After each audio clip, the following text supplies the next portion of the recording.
পুলিশের জালে MA pass চোর। অবাক হলেন তো? হওয়ারই তো কথা, কারণ চোর বাবাজি শুধু এমএ পাসই নন, সঙ্গে আছে এলএলবি পাশের পালকও। কিন্তু পেশায় তিনি চোর।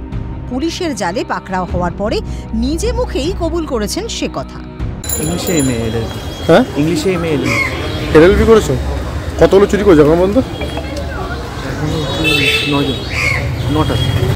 গত এক মাস আগে মেদিনীপুর শহরের বিধাননগর এলাকায় একটি বাড়িতে চুরির ঘটনা ঘটে। তদন্তে নেমে বাঁকুড়া থেকে সৌমাল্য চৌধুরী নামে যুবককে গ্রেফতার করে মেদিনীপুর কোতোয়ালি থানার পুলিশ।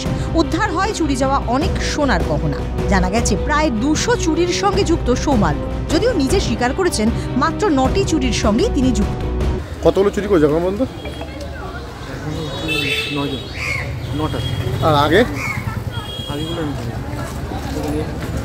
চোর বাবাজি তো জালে উঠেছেন, কিন্তু চুরির কারণ খুঁজতে তার ঠিকুজি কুষ্টি জানতে গিয়ে চোরের শিক্ষাগত যোগ্যতা দেখে হতবাক পুলিশ। যে রাজ্যে পড়াশুনো শিখিয়ে চাকরির পরীক্ষায় পাশ করেও বছরের পর বছর ধর্নায় বসে থাকতে হয় চাকরির জন্যে, সে রাজ্যে খোদ শিক্ষামন্ত্রী চাকরি চুরির অভিযোগে গড়া দেয় সে রাজ্যে এমএ পাস চোর গল্প হলেও সত্যির মতো। এমএ পাস চোর ভাবা যায়? অভিষেক চক্রবর্তীর রিপোর্ট, ক্যালকাটা নিউজ।